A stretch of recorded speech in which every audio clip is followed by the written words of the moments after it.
Hello and welcome back. Today, we are diving into a pretty heroic adventure, one that every parent and kid faces: the financial quest for kids. We're going to break down how to teach the basics of money in a way that's actually fun, engaging, and, believe me, super effective. So let's get this journey started.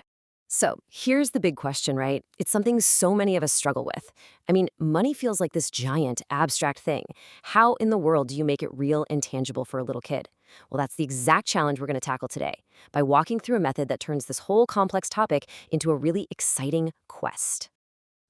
Every great adventure has to have an origin story. And for money, that story started a long, long time ago, way before coins and bills were even a thing. It all began in a world of bartering, and understanding this is really the very first step on our quest. This right here simplifies a massive economic idea. So bartering is basically trading stuff directly. Just imagine trying to trade your chickens for bread, but the baker doesn't want chickens. See, it gets complicated and honestly kind of unfair pretty fast. But money acts as this middleman, this one common thing that everyone agrees has value, which makes trading simple, fast, and fair. That simplicity is the whole reason we invented it. Okay, so now that we get the why behind money, our young adventurer needs their very first tool. And in the world of US currency, the whole adventure kicks off with the most basic, most fundamental piece of the puzzle. It might not seem like much, but this is absolutely the key. Before a kid can even think about big ideas like budgets or saving, they have to master the simplest unit of value: this one little coin. It's the foundation for everything. And here it is, the penny. It has a super clear, super simple value: 1 cent. This is the first piece of the puzzle our little adventurer has to master. Not 5, not 10, just 1. It's simple, it's clear, and it's so powerful because it locks in the whole concept of a single unit of value. So to really master this tool, our adventurer needs to know its specific features, right? It's copper brown, it has Abraham Lincoln on the front, and it's worth 1 cent. Recognizing these three things is that first big step towards building real financial confidence. And here's a fantastic trick to make that lesson stick: a catchy little rhyme like this one. It connects all the key features: the name, the color, and the value. It's an amazing memory tool that turns a dry fact into something fun that they can say over and over. And this is the most crucial point. You really can't understand a dollar until you understand a penny. It just makes sense. Mastering this one little coin builds the confidence and the mental framework they're going to need to take on the rest of the financial toolkit. So once the penny is totally mastered, our learner is ready to level up. It's time to expand that toolkit, time to meet the rest of the currency family and learn all the skills to manage it. The path forward from here involves a bunch of new skills. The journey moves on from just recognizing new coins and bills to then counting them all together, and then finally to tackling the big picture ideas of money management itself. It's a natural progression. Okay, and this is where the quest gets really, really interesting.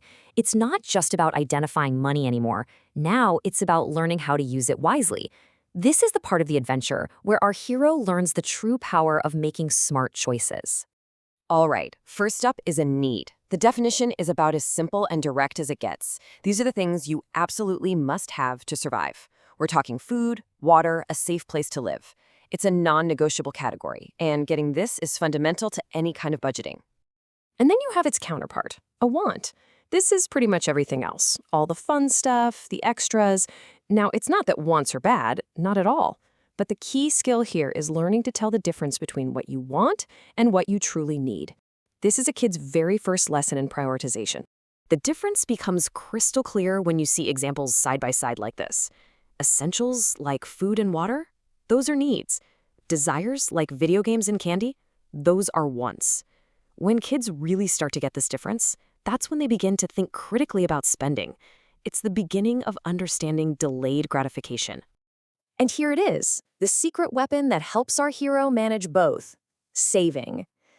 Saving isn't just about stashing money away. It's an active strategy. It's about planning for future needs and consciously working towards being able to afford the wants you really, really care about. It's all about making a plan. So, our adventurer has their tools, they have their wisdom. Now what? Well, it's time for the final challenge: the ultimate quest where all of these skills get put to the test in a real-world scenario. Think of this as the final boss battle, broken down into a few manageable steps. First, you get a budget. Then, you make your choices, balancing needs and wants. Next, you practice your counting skills to make sure you have enough. And finally, you complete the purchase. It's the entire curriculum, all rolled into one practical exercise. And this is so important. This simulated shopping trip is way more than just a game. It's the bridge. It takes all these abstract ideas like counting coins and choosing between wants and needs, and it turns them into a tangible, memorable experience. It's where the lessons really, truly sink in. So when you step back and look at the whole thing, the entire journey just makes perfect sense, doesn't it? It starts with one single penny, and it ends with the confidence to make a real purchase. And this isn't just about money. It's about giving kids the foundational skills for a lifetime of smart financial decisions. Which leaves us with one last really important question to think about. Whether it's the difference between a need and a want, the value of a single penny, or the power of saving, what do you think is the single most important money lesson a child can learn? It's a great thought to carry with you. Thanks so much for joining me today.